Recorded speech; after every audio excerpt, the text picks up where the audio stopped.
Hello दोस्तों, स्वागत है आपका मेरे यूट्यूब चैनल परीक्षा प्लान में। आज की वीडियो में सामाजिक अध्ययन के महत्वपूर्ण प्रश्नों का सुपर फास्ट रिवीजन करेंगे। 100 से ज़्यादा प्रश्न हैं। ये प्रश्न परीक्षा की दृष्टि से बहुत ही ज़्यादा महत्वपूर्ण है। तो चलिए वीडियो को शुरू करते हैं।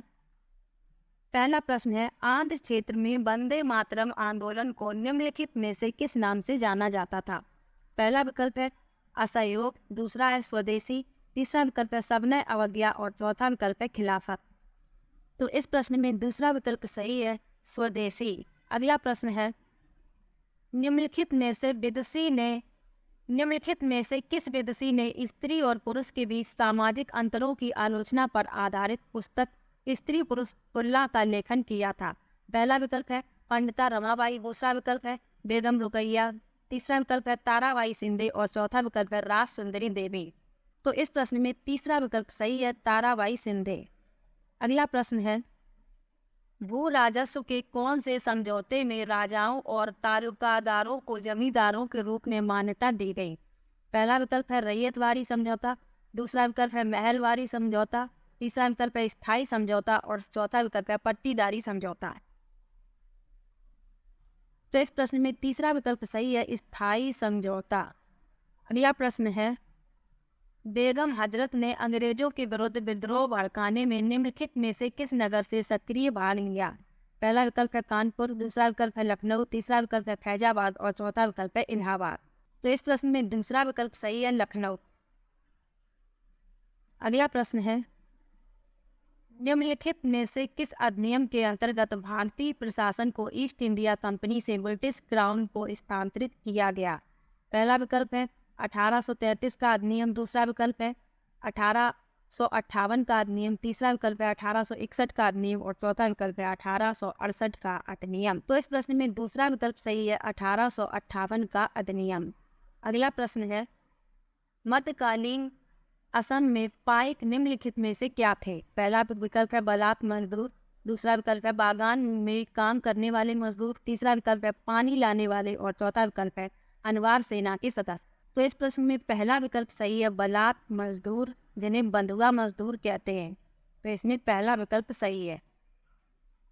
अगला प्रश्न है, अपेची और क्रो निम्नलिखित में से क्या है? पहला विकल्प है उत्तरी अमेरिका के कबीले, दूसरा विकल्प है कीनिया के घुमंतू, जिन्हें खाना बदोश कहते हैं, तीसरा विकल्प है अमेरिका के म्यूजिक बैंड और चौथा विकल्प है पर्यावरण पर वृत्तचित्र। तो इस प्रश्न में पहला विकल्प सही है, उत्तरी अमेरिका के कबीले। अगला प्रश्न है, निम्नलिखित में से कौन सा सनराइज उद्योग का एक उदाहरण है? पहला विकल्प है सूचना प्रौद्योगिकी उद्योग, दूसरा विकल्प है खाद्य तेल उद्योग, तीसरा विकल्प है कागज उद्योग और चौथा विकल्प है पटसन उद्योग।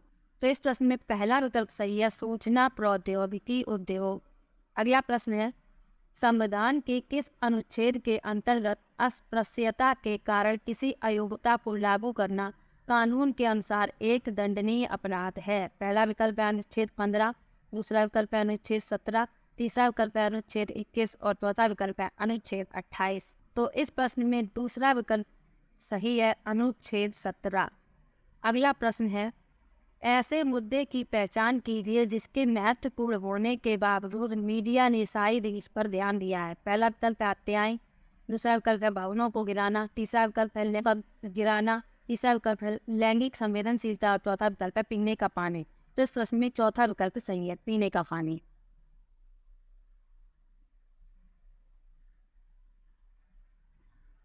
अगला प्रश्न है, निम्नलिखित में से मानचित्रों का कौन सा एक घटक नहीं है? पहला विकल्प है आकार, दूसरा विकल्प है प्रतीक, तीसरा विकल्प है दूरी और चौथा विकल्प है दिशा। तो इस प्रश्न में पहला विकल्प सही है, आकार। अगला प्रश्न है, अपने कक्षीय समतल पर पृथ्वी के अक्ष का झुकाव कोण क्या है? पहला विकल्प है 23 सही 1/2 डिग्री, दूसरा विकल्प है 45 डिग्री, तीसरा विकल्प है 66.5 डिग्री और चौथा विकल्प है 90 डिग्री। तो इस प्रश्न में पहला विकल्प सही है। अगला प्रश्न है, हैगियोग्राफी संबंधित है? पहला विकल्प है संत के जीवनी लेखन से, दूसरा विकल्प है संत के आत्मकथा लेखन से, तीसरा विकल्प है शासक के जीवनी लेखन से और चौथा विकल्प है शासक के आत्मकथा लेखन से। तो इस प्रश्न में पहला विकल्प सही है, संत के जीवनी लेखन से। अगला प्रश्न है, निम्नलिखित में से कौन सा एक उष्णकटिबंधीय घास स्थल है? पहला विकल्प है सवाना, दूसरा विकल्प है स्टेपी, तीसरा विकल्प है डाउन और चौथा विकल्प है पंपास। तो इस प्रश्न में पहला विकल्प सही है, सवाना। अगला प्रश्न है, निम्नलिखित में से किस एक को जीवाश्म ईंधन माना जाता है? पहला विकल्प है पेट्रोलियम, दूसरा विकल्प है प्राकृतिक गैस, तीसरा विकल्प है जलाऊ लकड़ी और चौथा विकल्प है कोयला। जीवाश्म ईंधन पूछा गया है, इसलिए तीसरा विकल्प सही है, जलाऊ लकड़ी। अगला प्रश्न है, औपनिवेशिक काल के दौरान भारत में ब्रिटिश कला के आने के साथ निम्नलिखित में से किस एक का चलन प्रारंभ हुआ? पहला विकल्प है भित्ति कला, दूसरा विकल्प है तैल चित्र, तीसरा विकल्प है परिप्रेक्ष्य विधि और चौथा विकल्प है लघु चित्र। तो इस प्रश्न में दूसरा विकल्प सही है। अगला प्रश्न है, लगभग 200 वर्ष पहले वाराणसी एक प्रसिद्ध शिल्प केंद्र था जहां श्रेणी थे। पहला विकल्प है बौद्ध मठ, दूसरा विकल्प है शिल्पकारों और व्यापारियों के संघ, तीसरा विकल्प है कृषि उत्पादन के लिए प्रयुक्त लोहे के हलों के फाल और चौथा विकल्प है धातु के सिक्के जिन पर आकृतियां बनाई जाती थी। तो इस प्रश्न में दूसरा विकल्प सही है, शिल्पकारों और व्यापारियों के संघ। अगला प्रश्न है, दिल्ली के सुल्तानों के शासनकाल में निम्नलिखित में से कौन सी एक प्रशासनिक भाषा थी? पहला विकल्प है फारसी, दूसरा विकल्प है हिंदी, तीसरा विकल्प है अरबी और चौथा विकल्प है उर्दू। तो इस प्रश्न में पहला विकल्प सही है, फारसी। अगला प्रश्न है, बौद्ध धर्म में बोधिसत्व थे। पहला विकल्प है वे लोग जिन्होंने निर्वाण प्रबोध प्राप्त किया, दूसरा विकल्प है चीनी बौद्ध तीर्थ यात्री, तीसरा विकल्प है बौद्ध विद्वान और चौथा विकल्प है बुद्ध की प्रतिमाएं। तो इस प्रश्न में पहला विकल्प सही है, वे लोग जिन्होंने निर्वाण जिसे प्रबोध कहते हैं उसे प्राप्त किया। तो पहला विकल्प सही है, वे लोग जिन्होंने निर्वाण प्राप्त किया। अगला प्रश्न है, रॉलेट अधिनियम 1919 का विरोध किया गया था क्योंकि? पहला विकल्प है इसने मुसलमानों के लिए पृथक निर्वाचन क्षेत्रों का अधिकार प्रदान किया था, दूसरा विकल्प है इसने भारतीयों के हथियार रखने पर रोक लगाई थी, तीसरा विकल्प है इसने अभिव्यक्ति की स्वतंत्रता जैसे मौलिक अधिकारों पर अंकुश लगाया तथा पुलिस को और अधिक अधिकार दिए थे, और चौथा विकल्प है प्रांतों में वैध शासन लागू किया था। इस प्रश्न में तीसरा विकल्प सही है, इसने अभिव्यक्ति की स्वतंत्रता जैसे मौलिक अधिकारों पर अंकुश लगाया तथा पुलिस को और अधिक अधिकार दिए। तीसरा विकल्प इसका सही है। अगला प्रश्न है, चाणक्य के अनेक विचार एक पुस्तक में लिखे गए जिसे जाना जाता है। पहला विकल्प है अथर्ववेद, दूसरा विकल्प है यजुर्वेद, तीसरा विकल्प है धर्मशास्त्र और चौथा विकल्प है अर्थशास्त्र। तो इस प्रश्न में चौथा विकल्प सही है, अर्थशास्त्र। चाणक्य को और किन नामों से जाना जाता है? कौटिल्य और विष्णुगुप्त।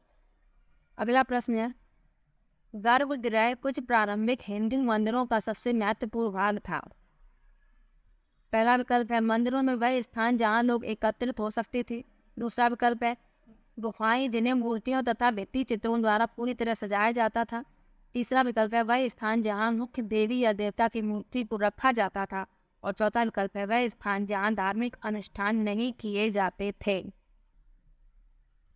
तो इस प्रश्न में तीसरा विकल्प सही है, वह स्थान जहां मुख्य देवी या देवता की मूर्ति को रखा जाता, तो उसे क्या कहते थे? गर्भगृह।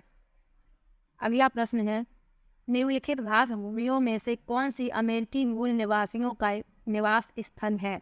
पहला विकल्प है स्टेपी, दूसरा विकल्प है पंपास, तीसरा विकल्प है वेड्स और चौथा विकल्प है प्रेयरीज। तो इस प्रश्न में चौथा विकल्प सही है, प्रेयरीज। अगला प्रश्न है, विशेष रूप से निर्मित तालाबों और पोखरों में मत्स्य पालन को जाना जाता है। पहला विकल्प है पिसीकल्चर, दूसरा विकल्प है हॉर्टिकल्चर, तीसरा विकल्प है सेरीकल्चर और चौथा विकल्प है विटीकल्चर। प्रश्न में पहला विकल्प सही है, पिसीकल्चर। अगला प्रश्न है, बेरिंग जल डमरू मध्य पानी का 17 भाग है जो जोड़ता है। पहला विकल्प है प्रशांत महासागर और अटलांटिक महासागर, दूसरा विकल्प है आर्कटिक महासागर और प्रशांत महासागर, तीसरा विकल्प है हिंद महासागर और प्रशांत महासागर, और चौथा विकल्प है अटलांटिक महासागर और हिंद महासागर। तो इस प्रश्न में दूसरा विकल्प सही है, आर्कटिक महासागर और प्रशांत महासागर। अगला प्रश्न है, 21 मार्च और 23 सितंबर को पूरी पृथ्वी पर दिन और रात बराबर होते हैं? इसका कारण है, पहला विकल्प है सूर्य की किरणें विषुवत वृत्त पर सीधी पड़ती हैं और इस स्थिति में कोई भी ध्रुव सूर्य की ओर झुका नहीं होता। दूसरा विकल्प है सूर्य की किरणें कर्क रेखा पर सीधी पड़ती हैं और इस स्थिति में एक ध्रुव का झुकाव सूर्य की ओर होता है। तीसरा विकल्प है सूर्य की किरणें विषुवत वृत्त पर सीधी पड़ती हैं और इस स्थिति में एक ध्रुव का झुकाव सूर्य की ओर होता है। चौथा विकल्प है सूर्य की किरणें मकर रेखा पर सीधी पड़ती हैं और इस स्थिति में कोई भी ध्रुव सूर्य की ओर झुका नहीं होता है। तो इस प्रश्न में पहला विकल्प सही है, सूर्य की किरणें विषुवत वृत्त पर सीधी पड़ती हैं और इस स्थिति में कोई भी ध्रुव सूर्य की ओर झुका नहीं होता है।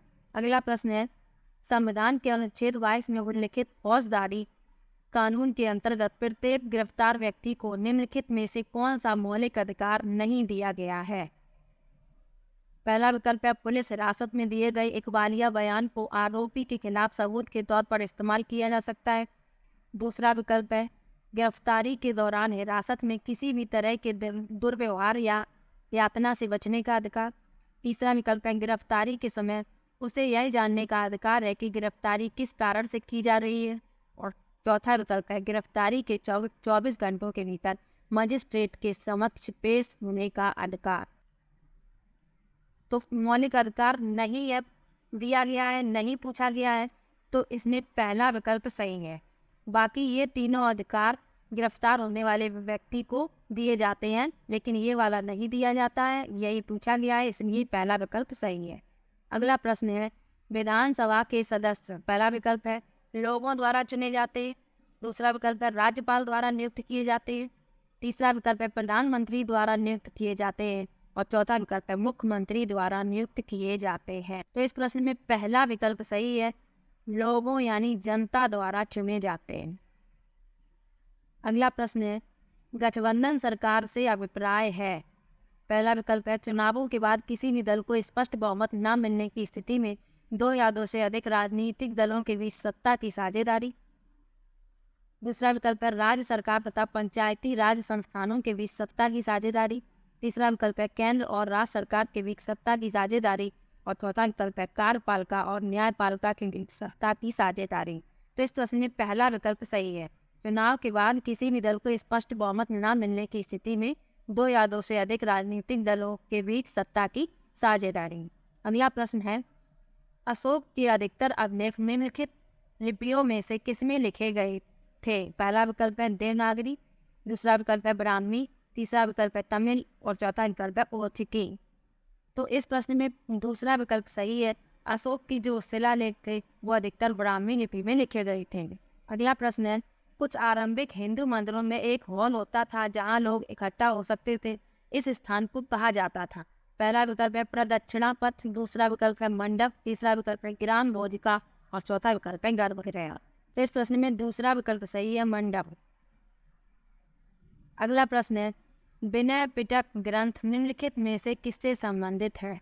पहला विकल्प है संस्कृत व्याकरण, दूसरा विकल्प है महावीर के उपदेश, तीसरा विकल्प है जरतुस्त्र के विचार और चौथा विकल्प है बौद्ध संघ के नियम। तो इस प्रश्न में चौथा विकल्प सही है, बौद्ध संघ के नियम। अगला प्रश्न है, राजा हर्षवर्धन के दरबारी कवि बाणभट्ट ने उनकी जीवनी हर्षचरित निम्नलिखित भाषाओं में से किसमें लिखी? ये भी प्रश्न पूछा जा सकता है कि हर्षचरित को किसने लिखा, तो बाणभट्ट ने लिखा, किस भाषा में लिखा ये पूछा गया है। तो इस प्रश्न में दूसरा विकल्प सही है, संस्कृत।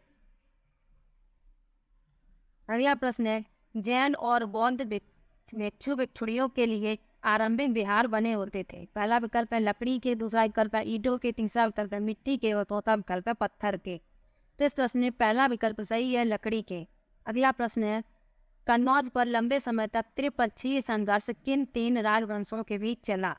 पहला विकल्प है गुर्जर प्रतिहार, पाल और चोल, दूसरा विकल्प है राष्ट्रकूट, चोल और पाल, तीसरा विकल्प है गुर्जर प्रतिहार, राष्ट्रकूट और चोल और चौथा विकल्प है पाल, राष्ट्रकूट और गुर्जर प्रतिहार। तो इस प्रश्न में चौथा विकल्प सही है, पाल, राष्ट्रकूट और गुर्जर प्रतिहार। अगला प्रश्न है, सूफी मत के अनुसार खानकाहों से क्या अभिप्राय है? पहला विकल्प है नाम का गुणगान करना, दूसरा विकल्प है नीति कथाओं पर चर्चा, तीसरा विकल्प है वे स्थान जहाँ सूफी संत बैठकों का आयोजन करते थे, और चौथा विकल्प है एक विशेष प्रकार का गाना। तो इस प्रश्न में तीसरा विकल्प सही है, वे स्थान जहाँ सूफी संत बैठकों का आयोजन करते थे। और सूफी संतों के मकबरे को क्या कहते हैं? दरगाह। और पूछा यहाँ पे ये खान का पूछा गया है, तो इसमें तीसरा विकल्प सही है। अगला प्रश्न है, चोल मंदिरों के विषय में निम्नलिखित कथनों में से कौन सा सही है? पहला विकल्प है चोल मंदिर प्रायः अपने आसपास विकसित होने वाली केवल ग्रामीण बस्तियों के केंद्र बन गए। दूसरा विकल्प है जनसाधारण द्वारा दी गई भूमि से चोल मंदिर संपन्न हो गए।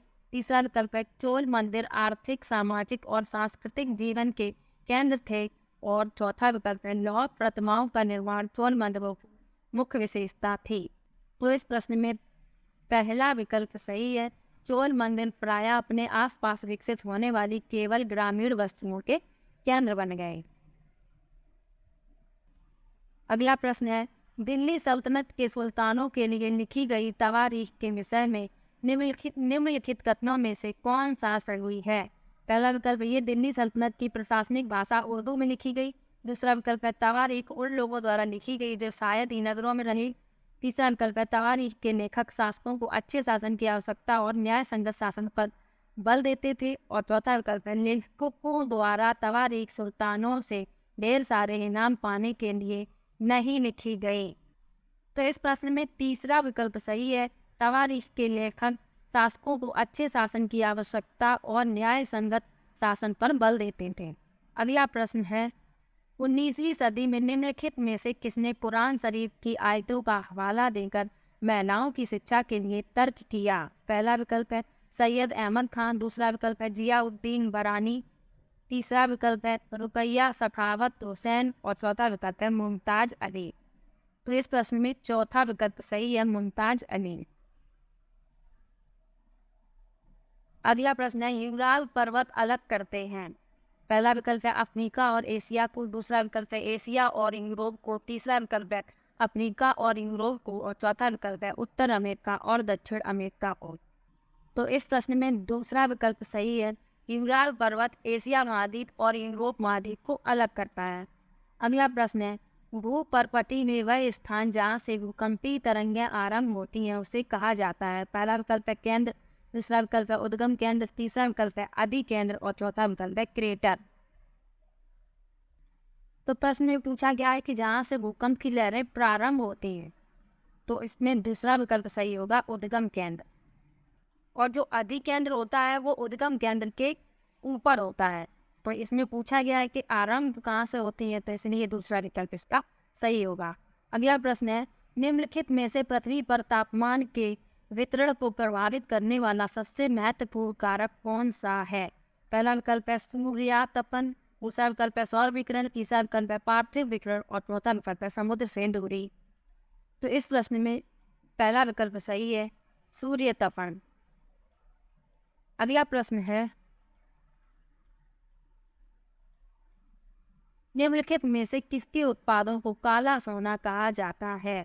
पहला विकल्प है कोयला। दूसरा विकल्प है सोना। तीसरा विकल्प है पेट्रोलियम। और चौथा विकल्प है तांबा। तो इस प्रश्न में तीसरा विकल्प सही है, पेट्रोलियम। अगला प्रश्न है, निम्नलिखित देशों में किसने स्थानांतरी कृषि को मिल्पा के नाम से जाना जाता है? मिल्पा। पहला विकल्प है भारत। दूसरा विकल्प है मलेशिया। तीसरा विकल्प है मैक्सिको। और चौथा विकल्प है ब्राजील। तो इस प्रश्न में तीसरा विकल्प सही है, मैक्सिको में स्थानांतरी कृषि को मिल्पा कहते हैं। अगला प्रश्न है, निम्नलिखित में से कौन सा तिब्बत का राष्ट्रीय ग्रंथ है? पहला विकल्प है बुद्ध सागा। दूसरा विकल्प है केसर सागा। तीसरा विकल्प है सिद्ध सागा। और चौथा विकल्प है निर्माण सागा। तो इस प्रश्न में दूसरा विकल्प सही है, केसर सागा। ये तिब्बत का राष्ट्रीय ग्रंथ है। अगला प्रश्न है, भारतीय राज्य की सरकार किस प्रकार की है? पहला विकल्प है साम्यवादी। दूसरा विकल्प है पूंजीवादी सरकार। तीसरा विकल्प है अध्यक्षात्मक सरकार। और चौथा विकल्प है लोकतांत्रिक सरकार। तो इस प्रश्न में चौथा विकल्प सही है, लोकतांत्रिक सरकार। अगला प्रश्न है, जातीय समानता को प्रचारित करने के लिए निम्नलिखित में से किसने सत्यशोधक समाज की स्थापना की? पहला विकल्प है घासीदास, दूसरा विकल्प है नारायण गुरु, तीसरा विकल्प है हरिदास और चौथा विकल्प है ज्योतिराव फुले। तो इस प्रश्न में चौथा विकल्प सही है, ज्योतिराव फुले। कब करी? 24 सितंबर 1873 को, पुणे महाराष्ट्र में। अगला प्रश्न है 29 मार्च 1857 को बैरकपुर में अपने अफसरों पर हमला करने के आरोप में निम्नलिखित में से किसको फांसी पर लटका दिया गया था? पहला विकल्प है भगत सिंह, दूसरा विकल्प है राजगुरु, तीसरा विकल्प है सुखदेव और चौथा विकल्प है मंगल पांडे। तो इस प्रश्न में चौथा विकल्प सही है, मंगल पांडे। अगला प्रश्न है गणितज्ञ तथा खगोल शास्त्री आर्यभट्ट ने आर्यभट्टियम नामक पुस्तक निम्नलिखित भाषाओं में से किसमें लिखी थी? पहला विकल्प है प्राकृत, दूसरा विकल्प है हिंदी, तीसरा विकल्प है पाली और चौथा विकल्प है संस्कृत। तो इस प्रश्न में चौथा विकल्प सही है, संस्कृत। अगला प्रश्न है संगम कविताओं में किन 3 राजवंशों को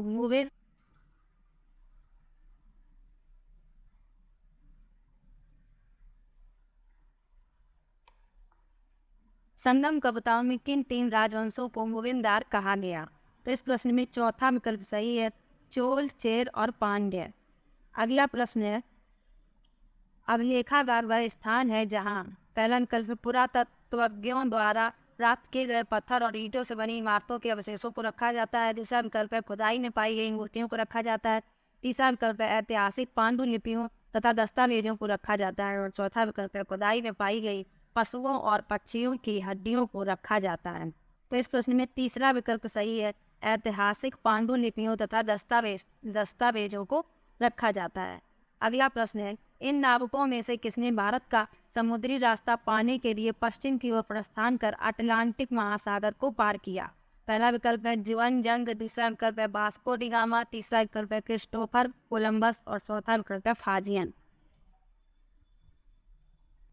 तो इस प्रश्न में तीसरा विकल्प सही है, क्रिस्टोफर कोलंबस।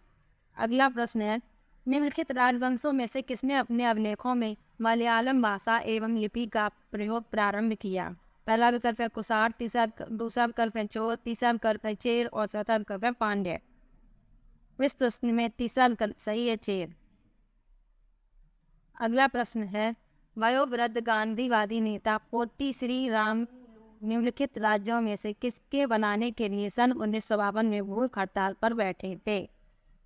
पहला विकल्प है तेलंगाना, दूसरा विकल्प है तमिलनाडु, तीसरा विकल्प है केरल और चौथा विकल्प है आंध्र प्रदेश। तो इस प्रश्न में चौथा विकल्प सही है, आंध्र प्रदेश। अगला प्रश्न है वहादत ए दीन अर्थात सभी धर्मों की बुनियादी एकता के हिमायती इनमें से कौन थे? पहला विकल्प है बाजी मोहम्मद, दूसरा विकल्प है मोहम्मद अली जिन्ना, तीसरा विकल्प है मौलाना आजाद और चौथा विकल्प है सैयद अहमद खान। तो इस प्रश्न में तीसरा विकल्प सही है, मौलाना आजाद। अगला प्रश्न है भारत के लगभग मध्य भाग से होकर गुजरने वाला प्रमुख अक्षांश है? पहला विकल्प है आर्कटिक वृत्त, दूसरा विकल्प है मध्य रेखा, तीसरा विकल्प है मकर रेखा और चौथा विकल्प है कर्क रेखा। तो इस प्रश्न में चौथा विकल्प सही है, कर्क रेखा। अगला प्रश्न है मैत्री और दक्षिण गंगोत्री नामक भारत के शोध संस्थान निम्नलिखित महाद्वीपों में से कहाँ स्थित है? पहला विकल्प है यूरोप, दूसरा विकल्प है ऑस्ट्रेलिया, तीसरा विकल्प है अफ्रीका और चौथा विकल्प है अंटार्कटिका। तो इस प्रश्न में चौथा विकल्प सही है, अंटार्कटिका। अगला प्रश्न है ऋतु प्रवास से अभिप्राय है? पहला विकल्प है फसल कटाई की अवधि के दौरान श्रम शक्ति का नगर से गांव की ओर प्रवसन, दूसरा विकल्प है लोगों की अपनी जीविका के लिए ऋतुगत गतिशीलता, तीसरा विकल्प है नए चरागाहों की खोज में अपने पशुधन के साथ लोगों की ऋतुगत गतिशीलता और चौथा विकल्प है वन्य प्राणियों की ऋतुगत गतिशीलता। तो इस प्रश्न में तीसरा विकल्प सही है, नए चरागाहों की खोज में अपने पशुधन के साथ लोगों की ऋतुगत गतिशीलता। अगला प्रश्न है निम्नलिखित क्षेत्रों में से किसमें चिनूक स्थानीय पवन चलती है? पहला विकल्प है पंपास, दूसरा विकल्प है वेल्ड, तीसरा विकल्प है प्रेयरी और चौथा विकल्प है सवाना। तो इस प्रश्न में तीसरा विकल्प सही है, प्रेयरी। अगला प्रश्न है वायुमंडलीय परतों में से कौन सी परत रेडियो प्रसारण में सहायता करती है? पहला विकल्प है वायुमंडल, दूसरा विकल्प है समताप मंडल, तीसरा विकल्प है क्षोभ मंडल और चौथा विकल्प है मध्य मंडल। तो इस प्रश्न में पहला विकल्प सही है, वायुमंडल। अगला प्रश्न है, सुनहरी जरी निम्नलिखित में से किसकी एक किस्म है? पहला विकल्प है जूट, दूसरा विकल्प है सिल्क, तीसरा विकल्प है सूती वस्त्र और चौथा विकल्प है नायलॉन। तो इस प्रश्न में पहला विकल्प सही है, जूट। अगला प्रश्न है, जनसंख्या घनत्व से अभिप्राय है?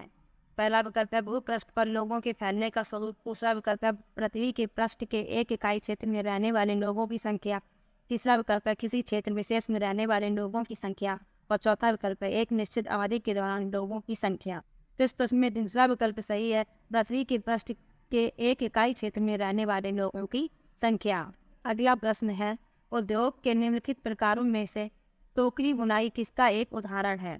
पहला विकल्प है वृहत आकार, दूसरा विकल्प है सहकारी क्षेत्र, तीसरा विकल्प है लघु आकार और चौथा विकल्प है संयुक्त क्षेत्र। तो इस प्रश्न में तीसरा विकल्प सही है, लघु आकार। अगला प्रश्न है, कृष्ण राज सागर बांध निम्नलिखित नदियों में से किस पर बनाया गया है? पहला विकल्प है कावेरी, दूसरा विकल्प है महानदी, तीसरा विकल्प है गोदावरी और चौथा विकल्प है कृष्णा। तो इस प्रश्न में पहला विकल्प सही है, कावेरी। अगला प्रश्न है, हिंदू उत्तराधिकार संशोधन अधिनियम 2005 मृतक पिता की संपत्ति में समान अधिकार प्रदान करता है। तो इस प्रश्न में तीसरा विकल्प सही है, पत्नी पुत्र पुत्रों और पुत्री पुत्रियों को। अगला प्रश्न है, भारतीय राष्ट्र राज्य का वर्णन करने के लिए विविधता में एकता मुहावरा इन राष्ट्रीय नेताओं में से किसने दिया? पहला विकल्प है बाल गंगाधर तिलक, दूसरा विकल्प है महात्मा गांधी, तीसरा विकल्प है सरदार वल्लभ भाई पटेल और चौथा विकल्प है पंडित जवाहरलाल नेहरू। तो इस प्रश्न में चौथा विकल्प सही है, पंडित जवाहरलाल नेहरू। अगला प्रश्न है, सुल्ताना का स्वप्न नामक कहानी की लेखिका इनमें से कौन थी? पहला विकल्प है पंडिता रमाबाई, दूसरा विकल्प है रुकैया सखावत हुसैन, तीसरा विकल्प है मुमताज अली और चौथा विकल्प है राज सुंदरी देवी। तो इस प्रश्न में दूसरा विकल्प सही है, रुकैया सखावत हुसैन। अगला प्रश्न है, गुलामगिरी नामक पुस्तक इनमें से किसने लिखी? पहला विकल्प है डॉक्टर B.R. अम्बेडकर, दूसरा विकल्प है E.V. रामास्वामी पेरियार, तीसरा विकल्प है ज्योतिराव फुले और चौथा विकल्प है श्री नारायण गुरु। तो इस प्रश्न में तीसरा विकल्प सही है, ज्योतिराव फुले। अगला प्रश्न है, संविधान का अनुच्छेद 22 सुनिश्चित करता है? पहला विकल्प है गिरफ्तारी के दौरान हिरासत में दुर्व्यवहार से बचने का अधिकार, दूसरा विकल्प है संवैधानिक उपचार का अधिकार, तीसरा विकल्प है शोषण के विरुद्ध अधिकार और चौथा विकल्प है शिक्षा का अधिकार। तो इस प्रश्न में पहला विकल्प सही है, गिरफ्तारी के दौरान या हिरासत में दुर्व्यवहार से बचने का अधिकार। अगला प्रश्न है, लोकसभा में सत्ताधारी दल का मुखिया इनमें से कौन होता है? पहला विकल्प है उपराष्ट्रपति, दूसरा विकल्प है राष्ट्रपति, तीसरा विकल्प है प्रधानमंत्री और चौथा विकल्प है अध्यक्ष। तो इस प्रश्न में तीसरा विकल्प सही है, प्रधानमंत्री। अगला प्रश्न है, जैसा कि चोल अभिलेखों में उल्लिखित है कि ब्रह्मदेव उपहार में दी गई भूमि होती थी, उपहार में दी गई भूमि होती थी, वह निम्नलिखित में से किसको दी जाती थी? पहला विकल्प है मंदिरों को, दूसरा विकल्प है ब्राह्मणों को, तीसरा विकल्प है जैन संस्थाओं को और चौथा विकल्प है स्कूलों को। तो इस प्रश्न में दूसरा विकल्प सही है, ब्राह्मणों को। अगला प्रश्न है, 7वीं शताब्दी में बड़े भूस्वामी और योद्धा सरदार विभिन्न क्षेत्रों में किस नाम से जाने जाते थे? पहला विकल्प है महासामंत, दूसरा विकल्प है अमात्य, तीसरा विकल्प है महामात्र और चौथा विकल्प है सामंत। तो इस प्रश्न में चौथा विकल्प सही है, सामंत। अगला प्रश्न है, निम्नलिखित राजवंशों में से किसके समय वेटी कर नगद के बजाय जबरन श्रम के रूप में लिया जाता था? पहला विकल्प है चोल, दूसरा विकल्प है गुप्त, तीसरा विकल्प है पाल और चौथा विकल्प है चालुक्य। तो इस प्रश्न में पहला विकल्प सही है, चोल। अगला प्रश्न है, 1772 में ब्रिटिश प्रशासन के अंतर्गत एक नई न्याय व्यवस्था दीवानी अदालत स्थापित की गई। इसके अंतर्गत निम्नलिखित में से कौन दीवानी अदालतों का मुखिया होता था? पहला विकल्प है प्रेसिडेंसी की गवर्नर, दूसरा विकल्प है गवर्नर जनरल, तीसरा विकल्प है विभिन्न धार्मिक समुदायों से विविध विधि शास्त्री और चौथा विकल्प है यूरोपीय जिला कलेक्टर। इस प्रश्न में चौथा विकल्प सही है, यूरोपीय जिला कलेक्टर। अगला प्रश्न है, निम्नलिखित चित्र शैलियों में से किसमें भारत को एक अनूठे भूप्रदेश के रूप में चित्रित किया जाता था जिसकी ब्रिटिश कलाकार सैलानियों को पड़ताल करनी थी? पहला विकल्प है भित्ति चित्र शैली, दूसरा विकल्प है मनोहारी भूदृश्य चित्र शैली, तीसरा विकल्प है खर्रा चित्र शैली और चौथा विकल्प है रूप चित्रकारी चित्र शैली। तो इस प्रश्न में दूसरा विकल्प सही है, मनोहारी भूदृश्य चित्र शैली। तो इसमें दूसरा विकल्प सही है। अगला प्रश्न है, होंडरू जलप्रपात निम्नलिखित पठारों में से किसमें पाया जाता है? पहला विकल्प है पूर्वी अफ्रीकी पठार, दूसरा विकल्प है ऑस्ट्रेलिया का पश्चिमी पठार, तीसरा विकल्प है तिब्बत का पठार और चौथा विकल्प है भारत का छोटा नागपुर पठार। तो इस प्रश्न में चौथा विकल्प सही है, भारत का छोटा नागपुर पठार। अगला प्रश्न है, प्रत्येक एक अंश देशांतर पर स्थानीय समय बदलता है। पहला विकल्प है 2 मिनट, दूसरा विकल्प है 6 मिनट, तीसरा विकल्प है 1 मिनट और चौथा विकल्प है 4 मिनट। तो इस प्रश्न में चौथा विकल्प सही है, 4 मिनट। अगला प्रश्न है, निम्नलिखित ग्रहों में से कौन सा ग्रह अपने अक्ष पर घूर्णन करने में सबसे कम समय लेता है? पहला विकल्प है बुध, दूसरा विकल्प है पृथ्वी, तीसरा विकल्प है बृहस्पति और चौथा विकल्प है नेपच्यून। तो अपने अक्ष पर पूछा गया है, इसलिए तीसरा विकल्प सही है, बृहस्पति। और सूर्य का सबसे पहले परिक्रमा कौन कर लेता है? बुध, क्योंकि ये सूर्य के सबसे पास होता है। और ये अपने ग्रह पर अपने अक्ष पर पूछा गया है, इसलिए बृहस्पति। अगला प्रश्न है, निम्नलिखित महासागरों में से किसमें पृथ्वी का सबसे गहरा भाग स्थित है? पहला विकल्प है आर्कटिक महासागर, दूसरा विकल्प है हिंद महासागर, तीसरा विकल्प है प्रशांत महासागर और चौथा विकल्प है अटलांटिक महासागर। इस प्रश्न में तीसरा विकल्प सही है, प्रशांत महासागर। और उस गहरे भाग का नाम क्या है? मेरियाना गर्त। तीसरा विकल्प इसका सही है। अगला प्रश्न है, सह्याद्री को सामान्यतः जाना जाता है। पहला विकल्प है पूर्वी घाट, दूसरा विकल्प है पश्चिमी घाट, तीसरा विकल्प है अरावली और चौथा विकल्प है हिमालय। इस प्रश्न में दूसरा विकल्प सही है, पश्चिमी घाट। अगला प्रश्न है, सूर्य एवं चंद्रमा के पृथ्वी की सतह पर शक्तिशाली गुरुत्वाकर्षण बल के कारण निम्नलिखित में से किस महासागरीय परिसंचरण की उत्पत्ति होती है? पहला विकल्प है महासागर धाराएं, दूसरा विकल्प है ज्वार-भाटे, तीसरा विकल्प है सुनामी और चौथा विकल्प है तरंगें। तो इस प्रश्न में दूसरा विकल्प सही है, ज्वार-भाटे।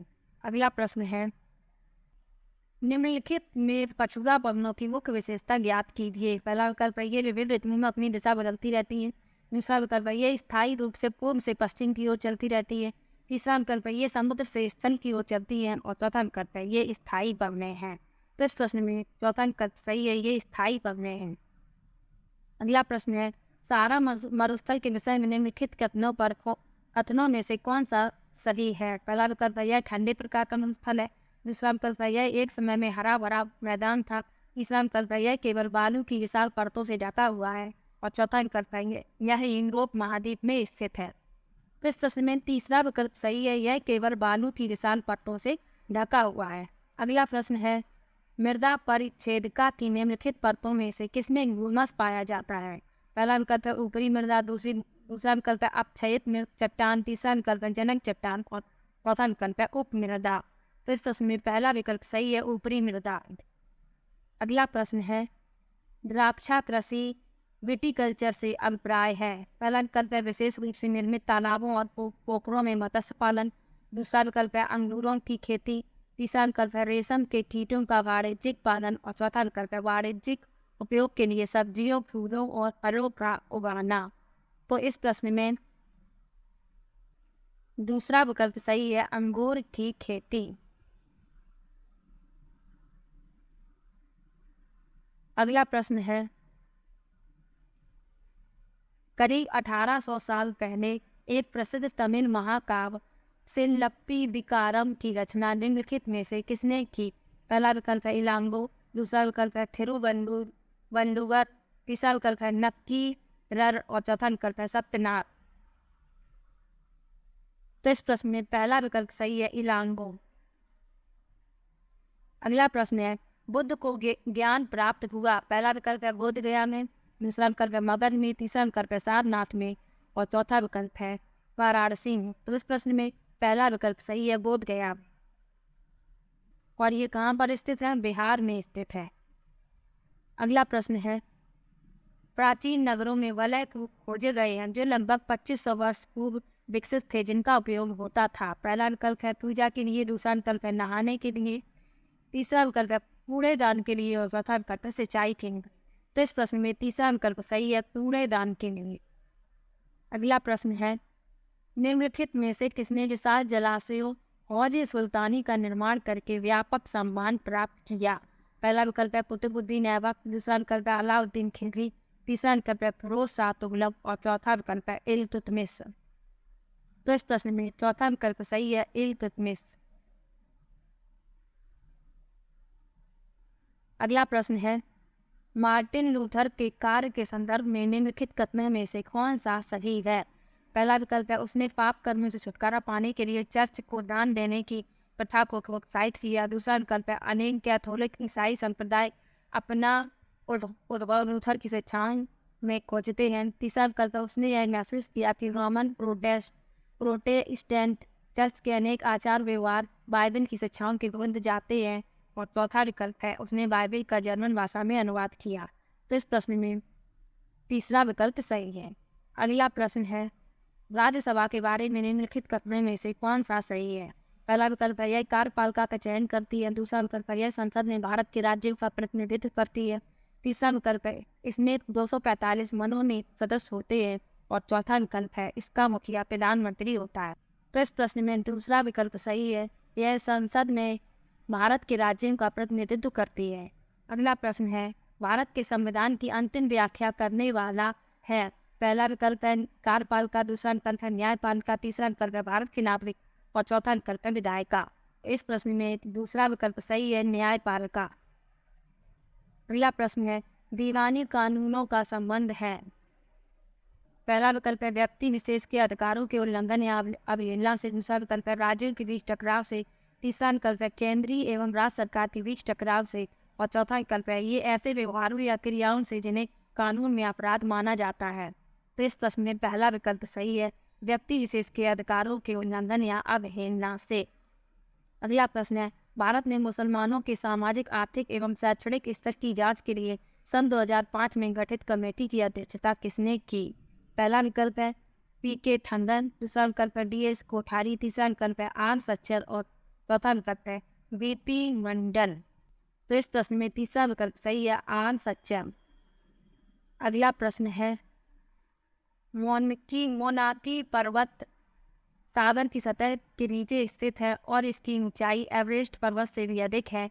यह निम्नलिखित महासागरों में से किस में स्थित है? पहला विकल्प है हिंद महासागर, दूसरा विकल्प है अटलांटिक महासागर, तीसरा विकल्प है प्रशांत महासागर और चौथा विकल्प है आर्कटिक महासागर। मोनाकी पर्वत सागर की सतह से नीचे स्थित है और इसकी ऊंचाई एवरेस्ट पर्वत से भी अधिक है। यह निम्नलिखित महासागरों में से किसमें स्थित है? पहला विकल्प है हिंद महासागर, दूसरा है अटलांटिक महासागर, तीसरा है प्रशांत महासागर और चौथा है आर्कटिक महासागर। तो इस प्रश्न में तीसरा विकल्प सही है, प्रशांत महासागर। अगला प्रश्न है, सबसे पुरानी पांडुलिपियां लिखी गई थी? पहला विकल्प है ताड़पत्रों पर, दूसरा विकल्प है पत्थरों पर, तीसरा विकल्प है कागज और चौथा विकल्प है लकड़ी। तो इस प्रश्न में पहला विकल्प सही है, ताड़पत्रों पर। अगला प्रश्न है, भारत के निम्नलिखित राज्यों में से किस एक राज्य में हड़प्पा के नगर सबसे बड़ी संख्या में मिले? पहला विकल्प है पंजाब, दूसरा विकल्प है हरियाणा, तीसरा विकल्प है गुजरात और चौथा विकल्प है जम्मू और कश्मीर। तो इस प्रश्न में तीसरा विकल्प सही है, गुजरात। अगला प्रश्न है, निम्नलिखित में से कौन सा बौद्ध धर्म के त्रिरत्नों में से नहीं है? पहला विकल्प है बुद्ध, दूसरा विकल्प है धम्म, तीसरा विकल्प है अहिंसा और चौथा विकल्प है संघ। तो इस प्रश्न में तीसरा विकल्प सही है, अहिंसा। अगला प्रश्न है, अस्पृश्यता के आधार पर भेदभाव को संदर्भित करती है? पहला विकल्प है शारीरिक विकलांगता, दूसरा विकल्प है लिंग, तीसरा विकल्प है जाति और चौथा विकल्प है वंश। तो इस प्रश्न में तीसरा विकल्प सही है, जाति। अगला प्रश्न है, मुख्यमंत्री को कौन नियुक्त करता है? पहला विकल्प है राष्ट्रपति, दूसरा विकल्प है प्रधानमंत्री, तीसरा विकल्प है राज्यपाल और चौथा विकल्प है उच्च न्यायालय के मुख्य न्यायाधीश। तो इस प्रश्न में तीसरा विकल्प सही है, राज्यपाल। अगला प्रश्न है, राज्यपाल को कौन नियुक्त करता है? पहला विकल्प है प्रधानमंत्री, दूसरा विकल्प है मुख्यमंत्री, तीसरा विकल्प है भारत के मुख्य न्यायाधीश और चौथा विकल्प है राष्ट्रपति। तो इस प्रश्न में चौथा विकल्प सही है, राष्ट्रपति। तो ये सामाजिक अध्ययन के बहुत ही महत्वपूर्ण प्रश्न थे। 100 से ज़्यादा प्रश्न थे जो परीक्षा की दृष्टि से बहुत ही ज़्यादा महत्वपूर्ण हैं। वीडियो कैसा लगा कमेंट बॉक्स में ज़रूर बताइएगा। वीडियो को लाइक और चैनल को सब्सक्राइब करना मत भूलिएगा। Thank you.